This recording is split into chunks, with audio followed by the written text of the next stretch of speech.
Hello, my dear friends. I hope you all are doing good. This is Prashant Mavani, and I welcome all of you to StudyIQ. Dear friends, the topic that we are going to discuss today is called Hunger Problem in India, Global Hunger Index 2017. Now, the first thing that I would like to share with you is that why we are going to spend time after this lecture. The thing is that now you can easily guess that when we talk about hunger, then it has a direct relationship with agriculture. Now, when we talk about agriculture, 60% of our population is affiliated with agriculture. The second thing is that when we will go through this Global Hunger Index of 2017, we will find that nearly 70% of our population is affected by hunger. Apart from that, there are many things that will help you with your prelims examination.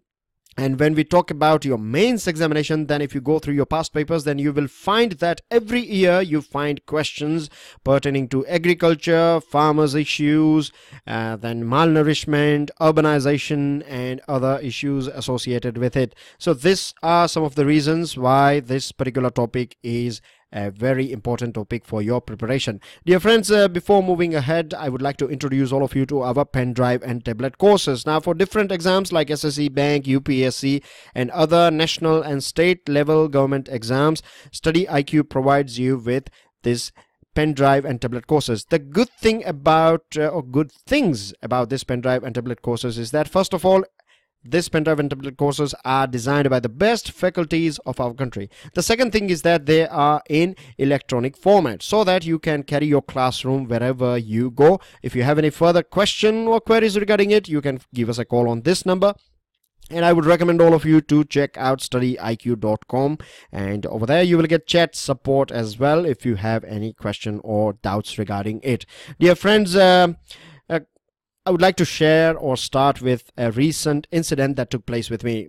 Now, my friends and I went out for a dinner in a restaurant, and there was a family as well in this restaurant. And to make this big story very short, basically the owner of the restaurant went to this family and he inquired about his review and things like that. The family was not happy at all. They were complaining about many things, but we were there as well, but we did not observe any this sort of complaints that they were talking. Anyways, they were a bit loud, so this was the only reason we were able to hear this thing.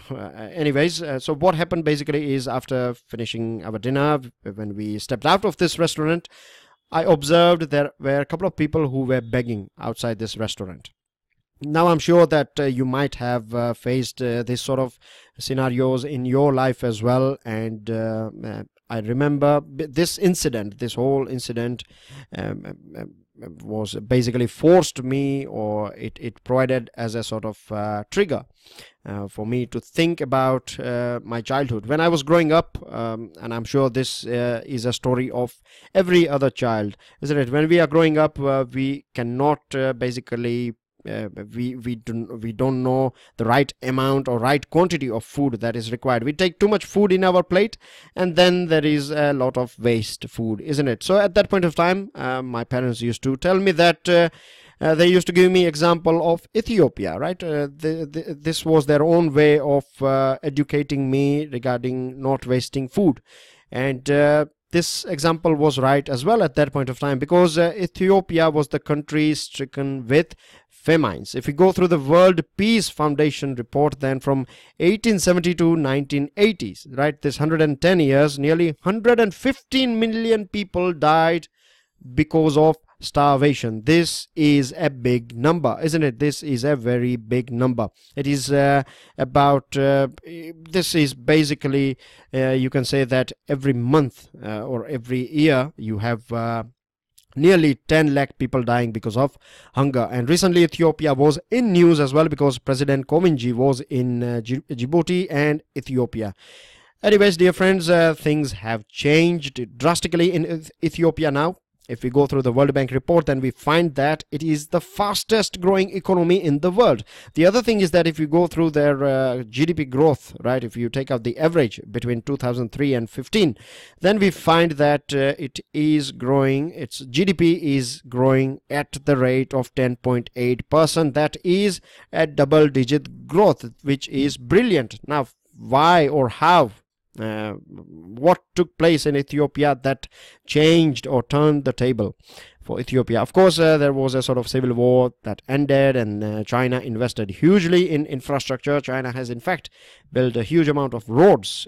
Ethiopia is well connected now, and they have a sound food policy as well. So whenever they face any sort of drought like situation, if there is a shortage of crop production, then these roads are utilized to transport food in nooks and corner of Ethiopia. So these are the things, and a bit of luck as well has played in favor of Ethiopia. Now this brings us to this 12th Global Hunger Index that is out, right? This is the latest you can say report of Global Hunger Index, and important thing is that it is prepared by International Food Policy Research Institution. As I told you that there are many things that will help you with your pre-examination, and this is the first thing, right? This will help you a lot. So if you find a question regarding Global Hunger Index, then remember it is this organization IFPRI that is preparing this Global Hunger Index. Now it has four pillars, right, based on which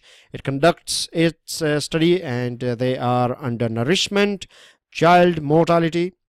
You have child wasting. What is child wasting? Basically low weight for their height. So your height is okay, right? You have a sort of good height, but your weight is low when you compare it with your height. And then you have another problem that is known as child stunting. Child stunting basically means you have low weight for your age. I'm sure you might have observed this thing. And this is a story of every school in our country. In our class, I'm sure you might have had the same situation, that there are few kids, isn't it? Few classmates are short. They are very short. They are stunted. And this thing is observed in each and every school of our country, dear friends. I'm sure you might have observed this thing as well.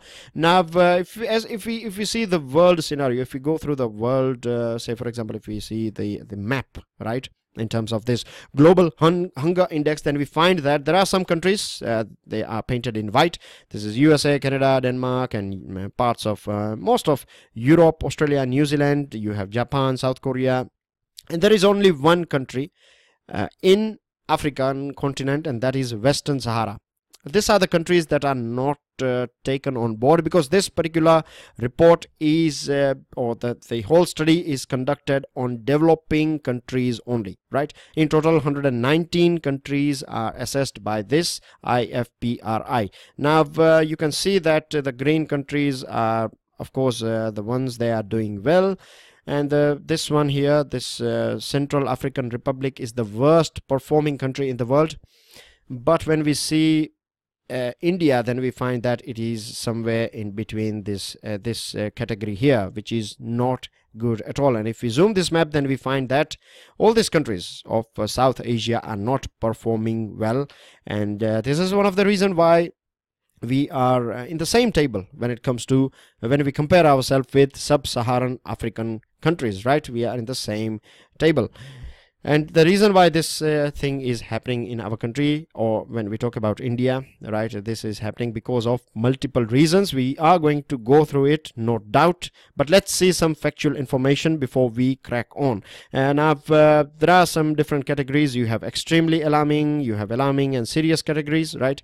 And very sadly, India is at 100, right? Out of 119 country, our rank is rank 100. In 2014, we were 55, but I don't know what went wrong in this short period of time that we are 100. It could be that other countries might have performed well. Then if other countries are performing well, then why are we not able to do the same? There are many questions that we will address in this discussion. Another factual items is score. Our score is 31.4. The more score you have, the worst it is. Category, our category is serious, and many times you may find you could be asked a question on these things as well regarding our category of in Global Hunger Index 2017. Remember, it is serious. Yeah, there are very less chances that you would be asked a score, but we should not take a chance. There's no harm in remembering 31.4 is our score, and of course our rank is 100 out of 119 country. Now what does this mean? This means that almost 1/3 of our population, and this has been explained in this report. If we go through this report, then we find that 1/3 of our population goes hungry. That means 33% of Indians are suffering from hunger. Then this report also indicates that every third child, that means out of 1, 2 and 3 child, 1 child is malnourished. Now, what could be its long-term impact? We talk about demographic dividend. We know that nearly 65% of our population is under 35. We consider ourselves as a very young and energetic country. But when you go through the details of this youth of ours, or this, you can say, youngness of our country, then we find that things are not as bright as they look, because 1/3, as you can imagine, and every third child, that means that in future we would have to spend more money after their health, because these children are going to be vulnerable when there is a say for example change in season. They are the ones who are going to get cold and flu. They are going to be less productive both mentally and physically.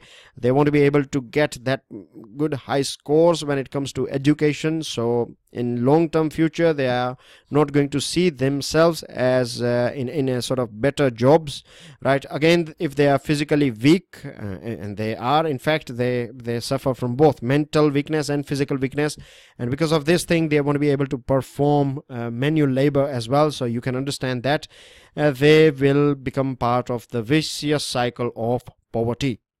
Then when we go through this figure of under 5 mortality, then we find that 10 lakh children die every year in our country. Imagine the pain through which their parents have to go through. One whole family, that includes grandfather and grandmothers and nanas and nannies, and everyone suffers from this loss, right? Every single person suffers from this loss. And if we are losing 10 lakh children every year, then you can say that if we take, say for example, average family size as a family of 4, mother, father, then they have their son and their daughter-in-law, right? So we are talking about a full family where you have grandfather, grandmother, their son and his wife. Then we see that 40 lakh people will suffer every year because of this thing, isn't it? Which is not at all good. It directly impacts our happiness index as well.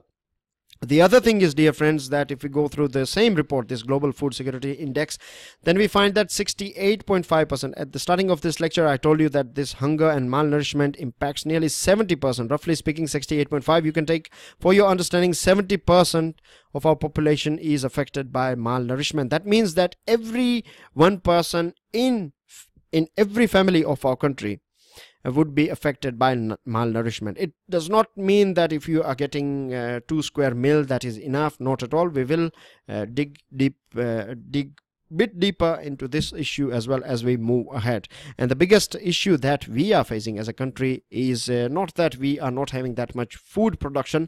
The problem is accessibility, right? This is the thing that has been argued by Amartya Sen as well, and this is one of the main reasons why he has got Nobel Prize as well in economics, because he added this dimension of accessibility.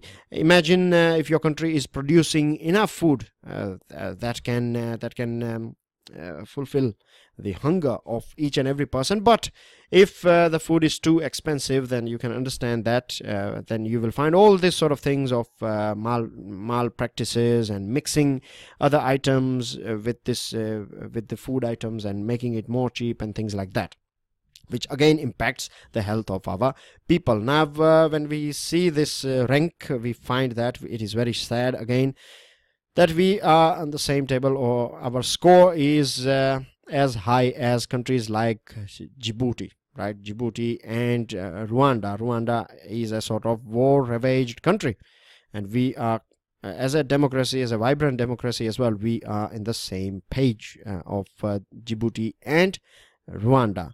The other thing is that, dear friends, many times we take pride in many other things which are not that much necessary, right? When it comes to Pakistan, we are always trying to compare ourselves, and we take pride that we are launching this many space missions and things like that, which is right as well. But when we see the other side, our country is full of paradoxes, right? Isn't it? Because if you see here, right, these are the South Asian countries, and some of the countries are Eastern countries as well. See, Nepal is performing quite well. Nepal is at 72. Myanmar 77. Recently it was in news because of Rohingyas as well, but then as well it is doing quite well when it comes to hunger. Bangladesh is better than us. North Korea, right, this Kim Jong-un's country, is doing far better than us. Iraq, that has been under sort of war-like situation since 2003, and terrorism and all these things, then as well Iraq is doing quite well. And when most of the time we want to compete with China, isn't it? But look at China here. China is the score of China is the rank of China is 27 and the score is 7.1, which means things are absolutely normal in China. This is the thing. On the other side, what we see is, dear friends, that we are one of the fastest growing major economy in the world, isn't it? And we take pride in this thing as well. We talk about sabka saath, sabka vikas, isn't it? And I'm not pointing my finger only to Modi government. It is not only Modi government that is responsible for this situation. All governments, right? Everyone is responsible for this thing, because we have not given that much emphasis on this thing, because this is something that is this thing has always been pushed under the carpet. So this is not something that is quite visible. So this is the reason why no one is paying that much attention to this thing.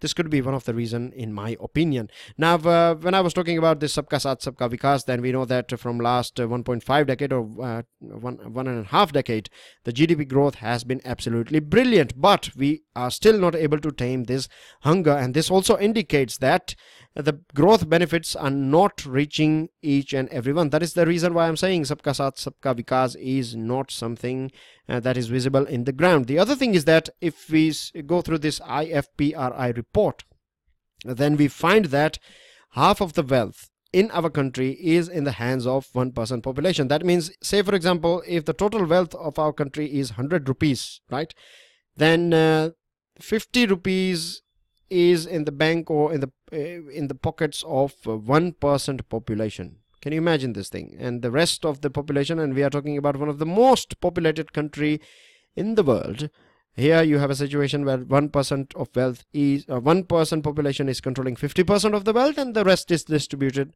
among the 99%. So we can imagine that it is easy to say that the person who is having money, the rich, is getting more richer, right, and the poor is getting poorer. And this, as I told you, that we have a sort of paradoxical situation. That is one of the reasons why I started with a real incident. When I say paradox, I mean to say that we have a situation in which we have people who have options, right? They can decide what they should eat, right? Whether they should go with Punjabi food or Chinese or Gujarati or South Indian or continental or maybe Italian food, whatever.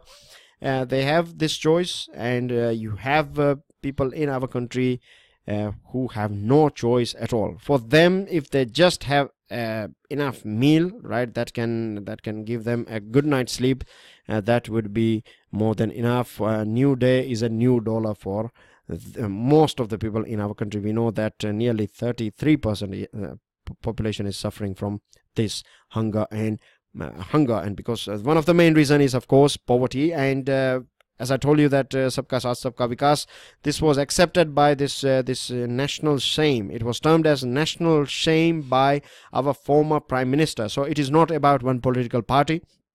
When prime minister of our country is terming this situation of malnourishment as national shame, that you can take it as an official statement, right? That means India accepts that despite rapid growth, economic growth, it is still lagging far behind in this area. And if we go through the definition of World Health Organization or WHO's what WHO says, it says that hunger is the extreme form of malnourishment, which is very sad. But that does not mean that everything is bleak and not good. We have done some good things as well. We have made some considerable strides in improving these figures. If we compare the figures from 1990s, then we find that undernourishment has been down from, it used to be 21.7, now it is 14.5. Stunting when it comes to children under 5, it used to be 62, it is 38.4, which is again not bad at all. Under 5 mortality rate from 12, it is now 4.5, or you can say roughly speaking 5%. But there is one thing in which we are not able to tame this thing, but in fact our performance is getting worse to worst, right? This is the thing, and it comes to wasting, right? Wasting, basically, again, let me tell you that low weight for your height, this is called wasting. And wasting under 5, we are on the same table, or our rank is bit above Djibouti, Sri Lanka and South Sudan. You know, South Sudan is a country that is going through lots of trouble. It is having lots of political turmoil, right, in South Sudan. But then as well, we are not able to perform that. There is no sort of gap between South Sudan and India, you can safely say that. So in past 20 years we have not been able to make any sort of change in this wasting under 5, which is very bad. And if we go through this India's National Family Health Survey, then from it used to be 17% in 1998 to 2002, but now it is 21. So that means that this problem is exacerbating. And one more thing that I would like to tell you is that we have other dimension as well in our country, because we know the culture of our country, right? Even today as well, we can safely say that we are living in a patriarchal society, which is, when I say safely saying, I mean to say it is easy to say, right? I'm not promoting this thing at all. I would never do that. Because what happens here is that nutritional inequality is something that is going on in our country. And talking about this nutritional inequality, let me tell you that, let me first of all give you the definition of this thing, or let's have a basic understanding. Like, typically those with the least social, economic and political powers, such as women and girls, then you have ethnic minorities and rural poor. This category of people are far more malnourished. And you know that every survey, every sort of work has some sort of demerit. So you can say there are some flaws with surveys as well, right? So you cannot have a sort of complete picture. I'm sure if you are having a sort of background in statistics, then you know this thing what I'm talking about, that these surveys, these figures are, it's not that they are wrong, but if you have a solid figure of this people of this group, then this figures would look much more bleak, right? They will be more, you can say, they would make us bleed. They will get that much bad, and that's what happens in our country as well. So what I was saying, that now you know that women, and there are some vulnerable groups in our country who are facing this nutritional inequality, because we know these things as well, right? When it comes to a boy and a girl in a family, there are many families, there are many states in which this sort of practice, in fact there are each and every state throughout country, we find it all depends on the family value and culture, isn't it? But we have families in which boys are given priority 1, right? If you have 1 glass of milk, then this will be offered to the boy, and the girl would be left to have, means even if she has to starve, then let her be. That's what situation is in many parts of our country. And because of this thing, what happens is 1 out of 2 women, that means if we speak precisely, then 51% of women in our country are victim of anemia, right? And because of this thing, we know that because of poverty, you have lack of balanced diet, and because of this thing you face, particularly the women face these health issues, right, of anemia. When they are anemic, when during the time of pregnancy, their baby as well will get this disease. They will be underweight and things like that, less immune, or their immune system won't be that strong. And because of these things, she will also face complication during her delivery, pre-delivery complications, post-delivery complications, and delivery time complications as well. And this will of course add more expenses, isn't it? More expense means less saving, and again you have to borrow money and things like that. So this vicious cycle keeps on going and on and on. And when you are talking about women empowerment, or if you are asked a question on women empowerment or vulnerable groups, then you can add this item as well, right? This is a thing that you can use in multiple answers. So nutritional inequality is a sort of important thing here, so do keep this in mind as well. Now, dear friends, the other things that are adding to this problem is urbanization. We know that in our country we are not able to provide the urban facilities or urban amenities to rural area because of these things, and because of more opportunities available in urban area. People of our country migrate to urban area, from rural area to urban area. This is the pattern of migration in India, and it is said that by 2050 nearly 50% of our population will be living in urban area, which is going to add more problems, right? At present as well, we are seeing all this sort of floods, and you know that every day nearly 10 people die in this Mumbai because of rail accidents and things like that, because of either suicide or either they fall down from these local trains and things like that. So every day you have nearly lose 10 people in Mumbai itself. This is all happening because of we see buildings collapsing and things like that. Many other things you can add on to this thing. These are the issues associated, or the problems associated with urbanization, isn't it? And what happens is, when you have this huge amount of people heading towards urban area, then the urban authorities as well, they are under immense pressure to provide employment, social security, house, potable water, clean environment to this migratory population.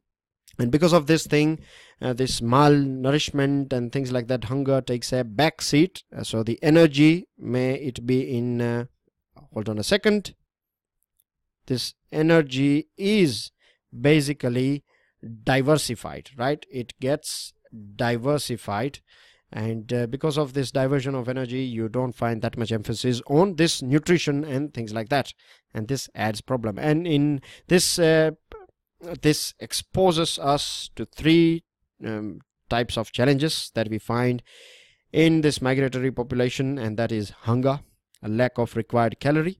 Second thing is nutrition, less nutrition, both in terms of macro and micronutrition. And then you also find obesity. Obesity is also a big issue in our country. You take more calorie because you are not taking a balanced diet. You take a high calorie diet, or you take too much of carbohydrates and things like that. And because of this thing, you attract many diseases as well, right? Heart disease, and you have this diabetes and other diseases, which again adds to your expenses and things like that. So what can be done? Is it all bad? Now, this migration, of course, whenever you see, the thing is that if you have a problem, right, then you have a solution as well. It all depends on your perspective, right? There are always solutions out there. It all depends on if we are sincerely looking to solve the problem or not. Now, this migration of this huge amount of people from rural area to urban area, this itself means that they should be provided with regular supply, isn't it? Now, urban area, they cannot do this food agriculture and things like that. So it is, of course, this rural area that can work as a reliable supply source for urban necessities, and this again provides huge opportunities for our rural area. But we have to create environment that through which we would be able to grasp this opportunity. And at present, what we are seeing is that the demand is going up, but the supply is down. The thing is, we know it very well that population is still going up, right? This is the first thing. The second thing is that when we talk about supply, there are many things, right? If you see the scenario of our country, then we find that the size of the land is decreasing. We know it very well in our country that a parent, say for example, he is having 2 hectares of land, right? Say for example, and if he has 2 boys, just for example, then these boys will get 1 hectare each, and then they will have their own families, so eventually they will be left with no land at all. So this is a scenario in our country. Apart from that, there are other issues as well, which of course we will discuss in next slide. Now the other thing is that when we talk about some of the other reasons, and we'll of course take solutions as well. So first thing is that we have to understand that 99% of our food supply comes from agriculture, right? But the thing is that, is just having access to grain enough? I think no. The thing is, wholesome food, or you can say a balanced diet, is a thing that is must if we want to tame this malnourishment in our country. The second thing is that luckily those days are gone where we used to have food shortages. We have to take a bowl and ask for some grains from the countries like USA. Those days are gone now. It is a matter of history for India now. But when it comes to food security, right, we have laws. We have Food Security Act 2013. But if you go through some of the courts of 26, if you go through the verdict, or you can say the directions of court, or the pain that is being expressed by the courts of our country, we find that in May 2016 itself, there were 5 cases or 5 incidents in which courts said that there is no point of having food security if the states are not serious to implement this particular act. You know, I told you that it is not just one government, it is not the fault of just a central government or any one particular state government. Everyone is equally responsible for this thing, because even today there are many states who have not implemented this Food Security Act 2013. In fact, the central government in 2014, this Narendra Modi government in 2014, extended the deadline of this implementation of this act. This itself means that the laws passed by the parliaments are not respected by the state, isn't it? This is one angle. The other thing is that we also find even today, we know that direct benefit transfer and things like that are working very well, no doubt about it. It is helping us to save huge amount of money, but still we find cases of leakages and diversion, and you can find corruption. And recently there was a case of Rajasthan's public distribution system. It was reported in the media that there were some instances of this leakages and corruption. The other thing is that government is still trying to, you know, at this point of time as well, government wants to identify and reach to targeted groups and things like that. It is creating sort of walls of this Aadhaar, and this is not helping us a lot. Of course, we need to ensure this JAM thing, Jandan Aadhaar Mobile, and all these things should be applied. I'm not against it at all. Yes, the more technology we use, the more sort of this sort of things, diversions and leakages would be eliminated.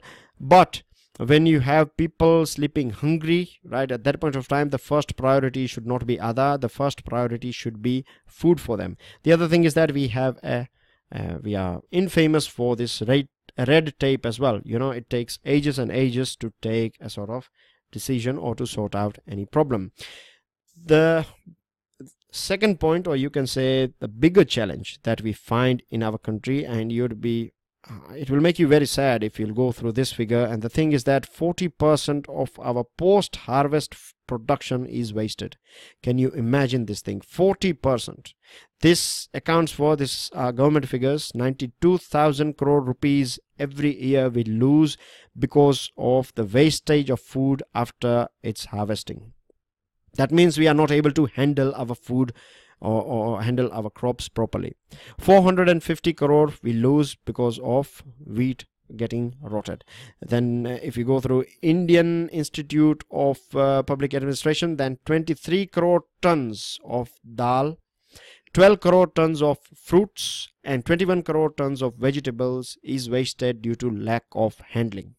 Then we know very well, marriage functions, other ceremonies, birthday parties, other social functions, there is huge amount of wastage of food in our country, isn't it?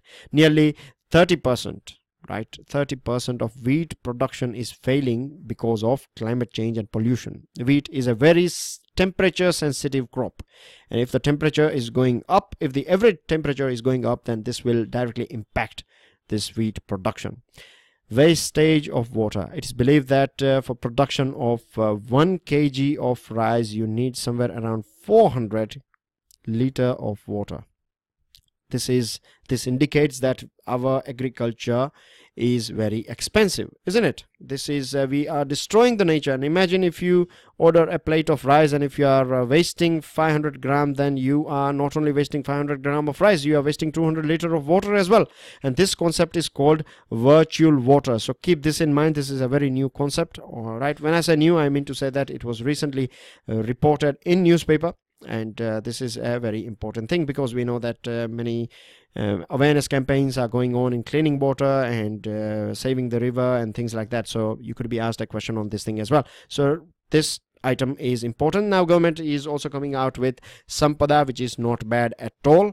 Scheme for agro marine produce and agro processing cluster. We are going to have we are going to set up the whole supply chain. We are going to have cold storages. We will the government will you can say set up this packaging facilities at farm level and things like that, which is not bad at all, which is this scheme is a move in right direction, no doubt. This will ensure that farmer to fork, that means from field to fork, or from field to directly your table or your plate, things will reach there in best possible quality, minimum or no sort of wastage at all. That's what our aim is. But the thing is, we have to provide energy, right? If you want to run this cold storage smoothly, then we need a good 24/7 electricity. The other thing is that you can bring all this cold storage thing and other things, but if farmers are not trained, if we are still using this traditional methods of 400 liter per kg of rice, then this is not going to help us at all. And we have discussed this thing that land share of farmer is shrinking. The other thing is that if we compare the production and land utilized for production, then we find that we are using more land, but the production is quite low. Let's take example of, say for example, cotton, right? When we compare India and China, then China is using less piece of land for its cotton production. Then as well, it is able to produce that much amount of cotton, and it ranks number 1 in terms of cotton production. In India, we are using more land for cotton production. Then as well, we are not we are number 2 in this thing. So this indicates that maximum utilization of resources is still something not applied in our country. The other thing is that non-agriculture activities are encroaching farmlands. Then we are still using outdated methods. As I told you, 1 kilo 400 liters of water.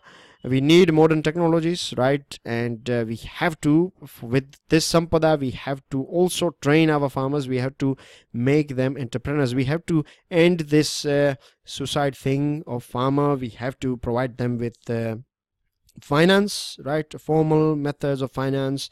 The strange thing about agriculture in our country is that farmers buy everything in retail, but they sell it in wholesale. This is one of its kind example, right? And we have to eliminate middlemen as well, who take away a huge amount of share and money. Because what happens is, a farmer is just making 4 rupees per kilo, but the middleman is making 25 rupees. So imagine if we bring farmer and the consumer at one place. We have electronic national agriculture market as well, but this thing has not picked up as it should. The day will come, of course, when we would be able to connect this farm directly with the consumer. And with this thing, farmer would be able to charge, say for example, 10 rupees, reasonable profit as well. He would be able to he or she would be able to make reasonable profit. At the same time, the food would be affordable to each and every person, isn't it? In this way as well, we would be able to tackle this price rise of, or you can say the supply side can be managed.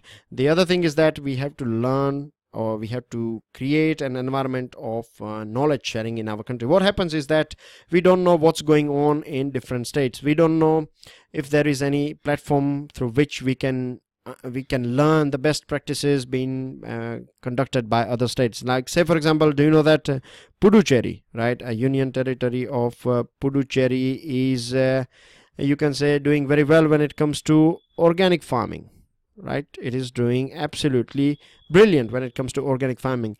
But we don't have any platform through which we can share this knowledge. And it is not only about domestic knowledge, we can apply other practices as well that are going on around the world. We know Israel is using, in fact, moisture for food production, and it is doing quite well. Ethiopia, we have talked about it, how transportation and infrastructure helped Ethiopia in managing or taming this hunger. Netherlands, greenhouse food production thing is or practice of using greenhouse is working very well.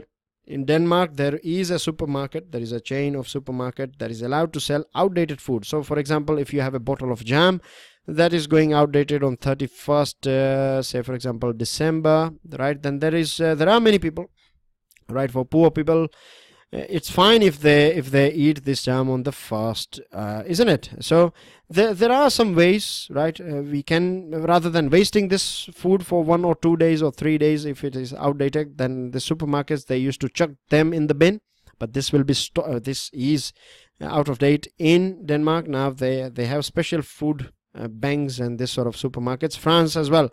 It has a very stringent law when it comes to supermarket throwing away or destroying unsold food. The supermarkets are forced to give away this food as in donation and charity or in food banks through which they can supply it. We know that climate change is going on. We know there is a change in rainfall pattern as well. Earlier we used to get all the rain in the core rainy season or in monsoon season, but now we see a scenario in which we have pre-monsoon rainfalls. We have a very, you can say, quiet spell or gaps in monsoon season, and then we have post-monsoon rainfall, which indicates that climate change is not going to change. So we have to find ways to mitigate this thing. We have to adopt new technologies, right? We have to learn the best practices.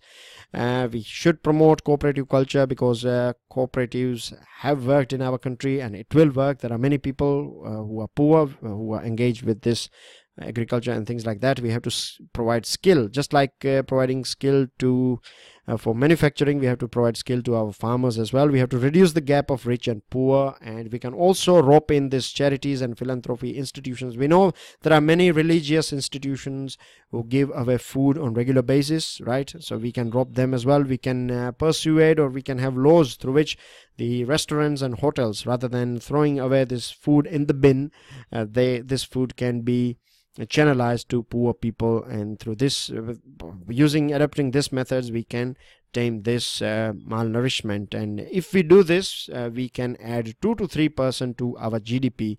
That's basically everything regarding this discussion, dear friends. I believe that you might have learned many things out of this discussion. Do let me know how you find this lecture, and don't forget to subscribe, share, like, and pass your valuable comment. And do check out StudyIQ.com for pen drive and tablet courses. With this, I end this discussion. I'll see you all soon. Enjoy your studies. This is Prashant Mavani signing off. I'll see you all soon. Jai Hind.